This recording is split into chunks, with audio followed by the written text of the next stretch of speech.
Welcome to KRR kitchen. இன்றைக்கி நம்ம கிச்சனில் என்ன ரெசிபி பார்க்க போகிறோம்னா, நல்ல ஒரு அருமையான அடை ரெசிபி தாங்க பார்க்க போகிறோம். இன்றைக்கி நம்ம நவதானிய அடை எப்படி செய்கிறதுன்னு தான் பார்க்க போகிறோம். இந்த அடை பார்த்திங்கன்னா வீட்டில் இருக்கக்கூடிய எல்லா வகையான பருப்பு வகைகள், தானிய வகைகள் எல்லாத்தையும் சேர்த்து தான் இந்த அடை செய்ய போகிறோம். டேஸ்ட்டு ரொம்பவே சூப்பராக இருக்கும். நல்ல மொறுமொறுப்பாக ரொம்ப அருமையாக இருக்கும். இப்போ வாங்க இந்த அடை எப்படி செய்கிறது நம்ம வீடியோக்குள்ளே போய் பார்ப்போம். அதுக்கு முன்னாடி நம்ம சேனலை இப்போ தான் ஃபஸ்ட் டைம் பார்க்குறீங்கன்னா சப்ஸ்கிரைப் பண்ணி வச்சுக்கோங்க. கூடவே பெல் சிம்பல் ப்ரெஸ் பண்ணி ஆளுங்கிற ஆப்ஷனையும் ப்ரெஸ் பண்ணி வச்சுக்கோங்க. அப்போ தான் நான் போடுற வீடியோஸ் எல்லாம் உங்களுக்கு தொடர்ந்து கிடச்சிக்கிட்டே இருக்கும். இப்போ வாங்க இந்த அடை ரெசிபி எப்படி செய்கிறதுன்னு பார்த்துடலாம். இப்போ இந்த அடை செய்கிறதுக்கு 1 டம்ளர் அளவுக்கு இட்லி அரிசி எடுத்துருக்கேன். ஒரே டம்ளராலே எல்லா அளவுகளையும் அளந்து எடுத்துக்கங்க. அதே டம்ளரில் 1/4 டம்ளர் அளவு துவரம்பருப்பு, 1/4 டம்ளர் கடலைப்பருப்பு, 1/4 டம்ளர் பச்சை பட்டாணி சேர்த்துருக்கேன். அப்புறம் 1/4 டம்ளர் கருப்பு கொண்டக்கடலை சேர்த்துருக்கேன். 1/4 டம்ளர் அளவுக்கு வேர்க்கடலை, பச்சை வேர்க்கடலை தான் இது. அப்புறம் அதுலேயே ராஜ்மா ஒரு 1/4 டம்ளர், 1/4 டம்ளர் காராமணி பயிர் சேர்த்துருக்கேன். அப்புறம் 1/4 டம்ளர் கொள்ளு, எல்லாமே ஒரே அளவாக எடுத்திருக்கேன். வெள்ளைச்சோளம் 1/4 டம்ளர் சேர்த்துருக்கேன். கேழ்வரகு ஒரு 1/4 டம்ளர், பச்சை பயிறு ஒரு 1/4 டம்ளர் சேர்த்துருக்கேன். அப்புறம் உளுந்து ஒரு 1/4 டம்ளர் சேர்த்துக்குங்க. இப்போ எல்லா வகையான தானியம் பருப்பு வகைகள் எல்லாமே சேர்த்துட்டேன். இப்போ நம்ம வீட்டில் என்ன இருக்கோ அதை மட்டும் சேர்த்து செஞ்சாலே போதும். டேஸ்ட்டு ரொம்பவே அருமையாக இருக்கும். இதை நல்லா ஒரு 2-3 தடவை நல்லா கழுவி எடுத்துகிட்டு வந்துட்டேன்.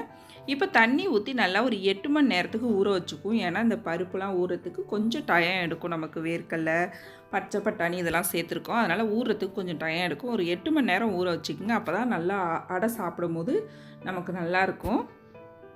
இப்போ தண்ணி ஊற்றி நல்லா ஊற வச்சு எடுத்துக்கிறேன்.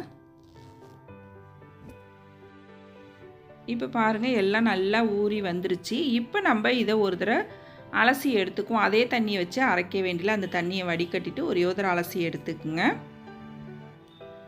இப்போ தண்ணியை நல்லா அலசி வடிகட்டி எடுத்து வந்துட்டேன். இப்போ நம்ம அரைச்சிக்குவோம். மிக்ஸி ஜாரில் சேர்த்து தான் இன்றைக்கி நான் அரைக்க போகிறேன். நீங்கள் கொஞ்சம் நிறையா இருக்குது அப்படின்னாக்கா நீங்கள் கிரைண்டரில் கூட சேர்த்து அரைச்சிக்கலாம். இப்போ அரைக்கிறதுக்கு ஒரு மிக்ஸி ஜார் எடுத்துருக்கேன். அதில் வந்து ஒரு 5 வரமிளகாய், ஒரு 6-7 பூண்டு பல் தோலோடே சேர்த்துக்குங்க. 1 டேபிள் ஸ்பூன் அளவுக்கு சோம்பு சேர்த்துக்குங்க.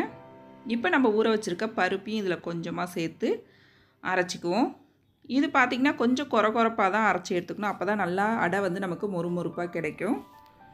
இதே போல் எல்லாத்தையும் சேர்த்து நான் அரைச்சி எடுத்துக்கிறேன். அரைச்சி எடுத்துகிட்டு கொஞ்சமாக தண்ணியும் கழுவி சேர்த்துருக்கேன். மாவை அரைச்சி முடித்ததுக்கப்புறம் இதில் வெங்காயம் சேர்க்கணும். சின்ன வெங்காயம் ஒரு 15 சின்ன வெங்காயம் எடுத்து இது போல் சின்ன சின்னதாக கட் பண்ணி வச்சுருக்கேன். சின்ன வெங்காயம் சேர்த்தோம்னா டேஸ்ட்டு நல்லாயிருக்கும். அப்படி இல்லாத பட்சத்துக்கு நீங்கள் பெரிய வெங்காயம் கூட சேர்த்துக்கலாம். ஒரு 1/2 கப் அளவுக்கு தேங்காய் துருவல், அப்புறம் இந்த அடைக்கு தேவையான அளவு உப்பு சேர்த்துருக்கேன்.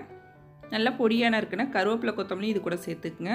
கொஞ்சம் பெருங்காயத்தூளும் சேர்த்துக்குங்க. பருப்பு வகையெல்லாம் இருக்குது, அதனால் கொஞ்சம் பெருங்காயத்தூளும் சேர்த்துக்கும் இது கூடவே. இப்போ எல்லாத்தையும் சேர்த்து நல்லா நம்ம அடமாவு எப்படி கலந்து எடுப்போமோ அதே போல் கலந்து எடுத்துக்குங்க. அந்த அளவுக்கு திக்னஸ் இருந்தால் போதும். நல்லா கொஞ்சம் திக்காக இருக்கிற மாதிரி கலந்து எடுத்துக்குங்க. மாவு நல்லா ஒத்தாப்பில் கலந்து எடுத்துக்குவோம். ஏன்னா நம்ம மிக்ஸி ஜாரில் ஒரு 2-3 தடவையாக போட்டு அரைச்சிருக்கேன். அதனால் மாவு நல்லா ஒன்று கலந்து வரணும். அந்த அளவுக்கு நல்லா ஒத்தாப்பில் ஒன்று கலந்து எடுத்துக்குவோம். இப்போ மாவு நல்லா கலந்து எடுத்துக்கிட்டேன். ரெடி ஆகிடுச்சு. இந்த அளவுக்கு இருந்துச்சுன்னா நமக்கு அடை ஊற்றுறதுக்கு கரெக்டாக இருக்கும். இப்போ தோசைக்கல் காய வச்சுருக்கேன். இதில் நம்ம மெல்லிசாக வேணாலும் ஊற்றிக்கலாம், கொஞ்சம் கனமாக வேணாலும் ஊற்றிக்கலாம். எப்படி செஞ்சாலும் இந்த அடை சூப்பராக வரும். நான் இன்றைக்கி கொஞ்சம் மெல்லிசாக இருக்கிற மாதிரியே ஊற்றிக்கிறேன். மெல்லிசாக ஊற்றினோம் அப்படின்னாக்கா நல்லா சாப்பிட்றதுக்கு மொறுமொறுப்பாக இருக்கும் அடை. நல்லா ஊற்றி எண்ணெய் 1 டீஸ்பூன் ஊற்றிக்கிங்க. நான் கடலெண்ணெய் சேர்த்துக்கிறேன். நீங்கள் உங்கள்கிட்ட என்ன எண்ணெய் இருக்கோ அதை சேர்த்து ஊற்றிக்கலாம். நல்லா இது போல் ஒரு ஓட்டை போட்டுவிட்டோம் அப்படின்னாக்கா உள்ளே எண்ணெய் போய் நல்லா வெந்து வரும் அடை. இப்போ நல்லா ஒரு பக்கம் வெந்து வந்துருச்சு. திருப்பி போட்டு மறுபக்கமும் வேக வச்சு எடுத்துக்குவோம். இப்போ அடை பாருங்கள் 2 பக்கமும் நல்லா வெந்து நல்லா மொறுமொறுப்பாக கிடச்சிருக்கு. ரொம்ப அருமையாக இருக்குங்க இந்த அடை டேஸ்ட்டு. இப்போ நம்மளோட நவதானிய அடை ரொம்ப அருமையாக ரெடி ஆகிடுச்சு. நல்லா கார சட்னி, தேங்காய் சட்னி இது கூடலாம் சாப்பிட்றதுக்கு ரொம்ப அருமையாக இருக்குங்க. நான் இதே போல் மற்ற அடையும் ஊற்றி எடுத்துக்கிறேன். அடை பாருங்கள் எந்த அளவுக்கு நல்லா கிறிஸ்பாக வந்திருக்குன்னு பாருங்கள். நல்ல மொறுமொறுப்பாக சூப்பரான டேஸ்ட்டில் இருக்கும். நீங்களும் இந்த ஹெல்த்தியான அடை ரெசிப்பியை செஞ்சு பாருங்கள். செஞ்சு பார்த்துட்டு எப்படி இருக்குன்னு எனக்கு கமெண்ட் பண்ணுங்கள். என்னோட இந்த ரெசிபி பிடிச்சதுன்னா லைக் பண்ணுங்கள், ஷேர் பண்ணுங்கள். மறக்காமல் நம்ம கேஆர்ஆர் கிச்சனை சப்ஸ்கிரைப் பண்ணி வச்சுக்கோங்க. நாளைக்கு வேறொரு ரெசிபியோட சந்திப்போம். தேங்க்ஸ் ஃபார் வாட்சிங்.